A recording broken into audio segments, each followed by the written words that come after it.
প্রিয় বন্ধুরা, আজকে তোমরা শিখতে পারবে স্কেচ পেন এবং প্যাস্টেল কালার দিয়ে কিভাবে দূরের পাহাড়, জলাশয়, নৌকো, বাঁশঝাড় ইত্যাদি নিয়ে একটি সুন্দর সিনারি আঁকতে হয়। প্রথমে স্কেচ পেন দিয়ে ড্রয়িংটা করে নিতে হবে, তারপর রং করতে হবে। প্রথমে একটা সামনে নৌকো আঁকবো, জলের মধ্যে আছে।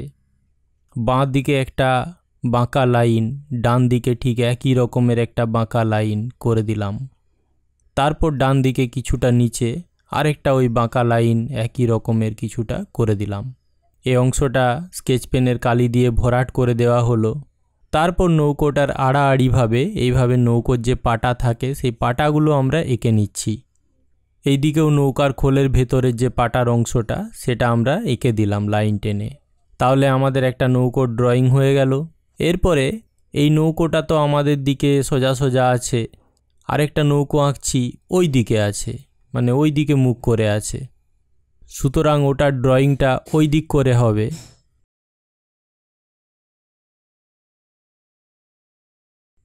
এই নৌকোটারও পাটা করে দিলাম। আরও একটা নৌকো আমরা এঁকে নেব, ওই নৌকোটার মতোই করছি। এই নৌকোটা খুবই সিম্পল শেপের করলাম। এরপরে আমরা একটা পাড় করে নিচ্ছি, এখানে মাটির পাড়, জলের ধার যেটা। তারপরে পাড়ের উপরে একটা বাঁশ ঝাড় করব। এইভাবে বাঁশগুলো লম্বা লম্বাভাবে উঠে গেছে উপর দিকে, এটা এঁকে দিচ্ছি।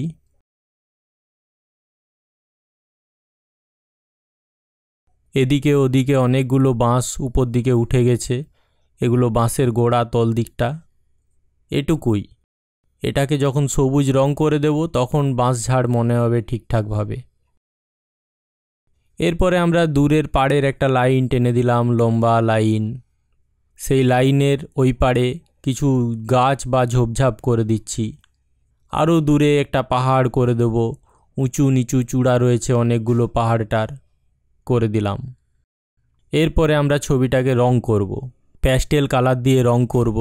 তোমাদের কাছে যদি প্যাস্টেল কালার না থাকে, হতে পারে তোমাদের কাছে ক্রেয়ন্স কালার আছে, তো তোমরা ক্রেয়ন্স দিয়েই রং করো।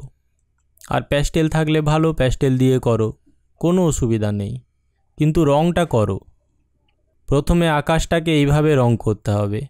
রংটাকে কিন্তু একটু শুইয়ে ধরতে হবে এইভাবে, আর এইরকম লম্বা লম্বা করে টানতে হবে। রংটাকে উপর নিচে ঘষবে না, এরকম পাশাপাশি, পেজটার যে পাশাপাশি সেইভাবে তোমরা টানবে। খুব হালকা হালকা করে রংটা দেবে।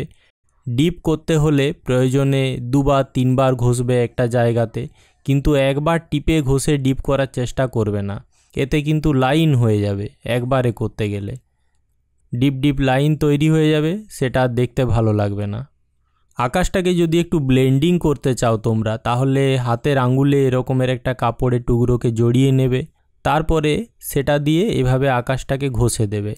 ঠিক রংটাকে যেভাবে ঘষে ঘষে লাগানো হয়েছিল ঠিক একই পদ্ধতিতে কাপড় দিয়ে রংটাকে ঘষতে হবে। তাহলে রংটা দেখো মিশে যাচ্ছে আস্তে আস্তে পেপারের সঙ্গে। রঙের মধ্যে যে একটা দানা দানা গেন ব্যাপার ছিল, সেই গেন ব্যাপারটা এখন আর নেই, অনেক বেশি মিশে গেল, স্মুথ হয়ে গেল, ব্লেন্ডিং হয়ে গেল, এটা দেখতে বেশি ভালো লাগছে। এরপরে আমরা দূরের পাহাড়টা করে নেব। একটা নীল রং দিয়ে দিচ্ছি, প্রুসিয়ান ব্লু, যেটা ডার্ক কালার, নীলের মধ্যে সব থেকে ডার্ক বলতে পারো, সেই প্রুসিয়ান ব্লু কালারটা আমি দিয়ে দিচ্ছি পাহাড়টাতে। পাহাড়টার বাঁ দিকের অংশগুলোতে একটু বেশি ডার্ক রাখছি, ডান দিক থেকে আলো দেখাবো সূর্যের। যে কোনো ল্যান্ডস্কেপেই কিন্তু যে কোনো একদিকে সূর্যের আলো থাকে, এটা মাথায় রেখে ল্যান্ডস্কেপটা করতে হয়।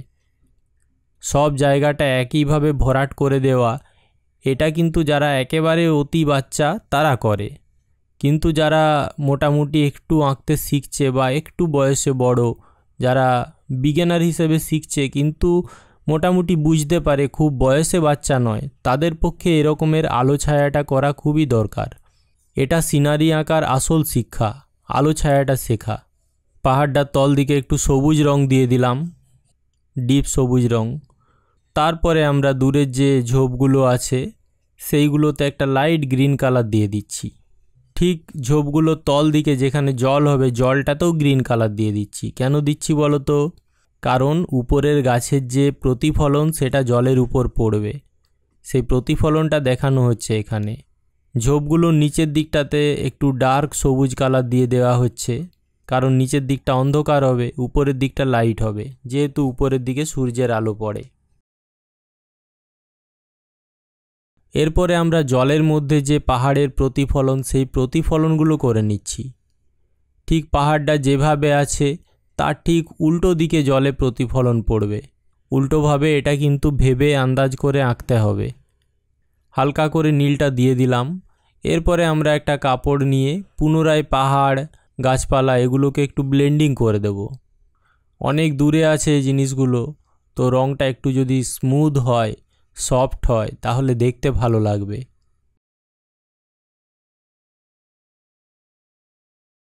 তোমরা দেখতেই পাচ্ছ ব্লেন্ডিং করে দিতে কিন্তু রঙটা দেখতে ভালো লাগছে। আমি একটু বেশি ব্লেন্ডিং করে দিচ্ছি, একটু টিপে টিপে অনেকক্ষণ ধরে ঘষছি, তাহলে ভালো করে ব্লেন্ডিং হয়ে যাবে। দানা দানা যে ব্যাপারটা সেটা আর থাকবে না। নিচের গাছগুলো হালকা ব্লেন্ডিং করে দিলাম। জলে যে প্রতিফলনটা সেটাতেও ব্লেন্ডিং করে দেওয়া হচ্ছে।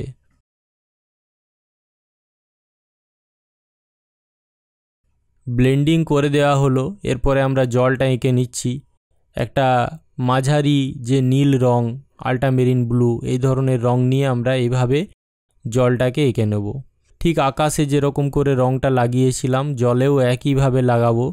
রংটাকে সুইয়ে ধরে পাশাপাশি লম্বা লম্বা ঘষতে থাকবো। রংটাকে কিন্তু একদম পেজের পাশাপাশিই ঘষবে, কোনো দিকে হেলাবে না। হেলিয়ে ঘষলে কিন্তু জলটা আর জল মনে হবে না, তখন মনে হবে জলটাও হেলে গেছে। নৌকো বা পাড়ের কাছাকাছি জলটা একটু ডার্ক হবে, কারণ পাড়ের প্রতিফলনগুলো পড়বে। অন্য কালার দিয়ে প্রতিফলনগুলো পরে করব। এখন নীল রংটাকে একটু বেশি করে লাগিয়ে দিচ্ছি।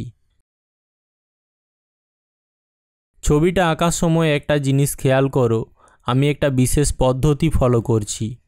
ছবিটা যখন ড্রয়িং করেছিলাম তখন কিন্তু সবথেকে কাছে যে জিনিসটা আছে সেটা সবথেকে প্রথমে ড্রয়িং করেছিলাম।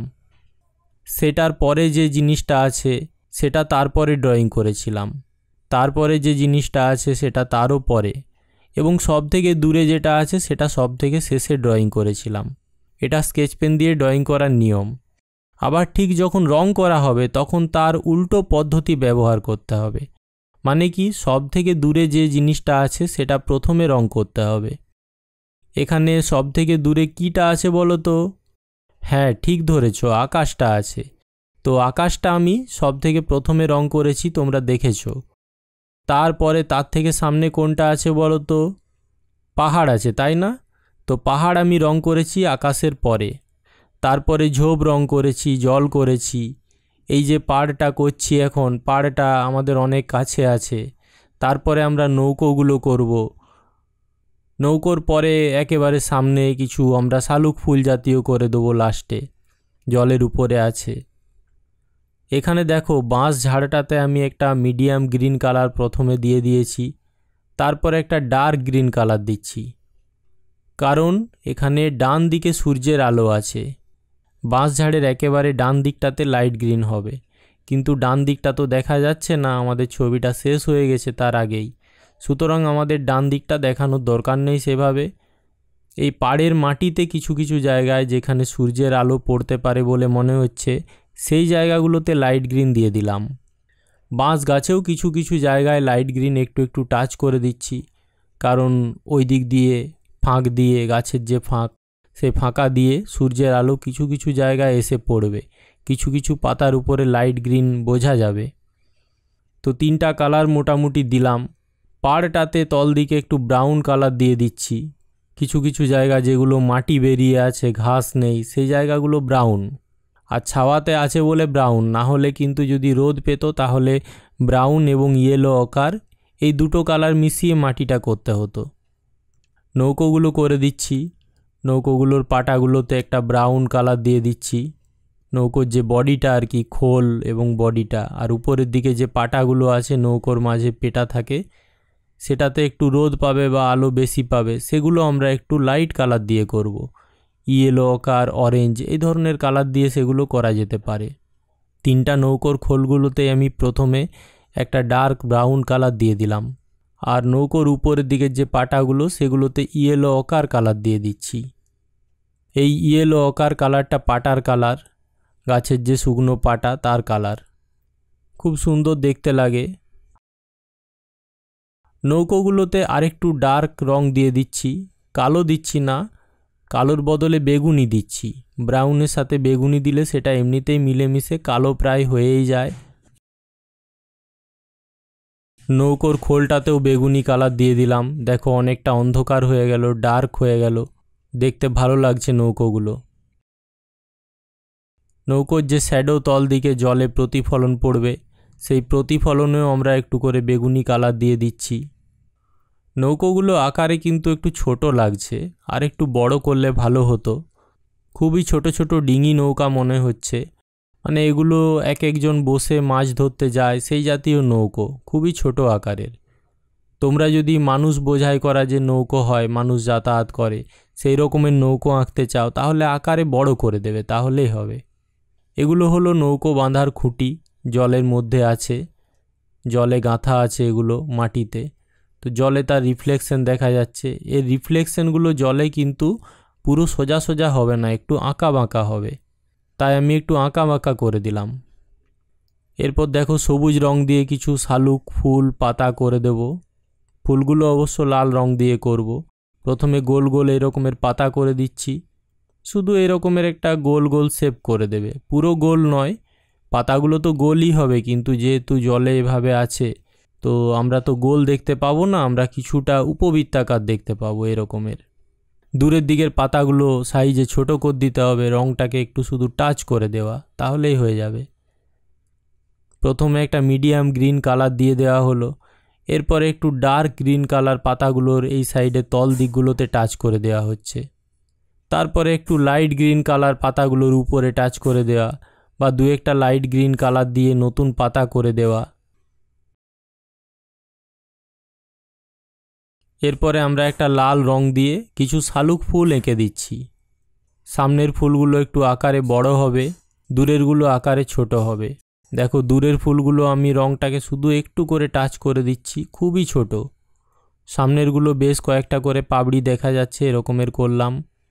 অনেকগুলো ফুল করে দিচ্ছি, লাল এবং সবুজের মিশ্রণে এই জায়গাটা দেখতে খুব ভালো লাগবে। এরপর একটা ডিপ সবুজ রং দিয়ে ফুলগুলোর একটু করে ডাঁটি করে দিচ্ছি, হালকা হালকা টাচ করে দিলাম, হয়ে গেল দু চারটা ডাঁটি। আর একটু সবুজ রং নিয়ে আর একটু করে টাচ করে দেওয়া এদিক ওদিক, জলের মধ্যে যে ছোট ছোট আরও বিভিন্ন গাছপালা থাকে জলের ধারে, সেইগুলো করে দেওয়া। এইগুলো করে দিলে ছবিটা আরও বেশি রিয়ালিস্টিক লাগবে, মানে বাস্তবসম্মত লাগবে, মনে হবে সত্যিকারীর। তাহলে দেখো আমার ছবিটি আঁকা হয়ে গেছে। তোমরাও দেখে দেখে এরকমের একটা সিনারি এঁকে ফেলো।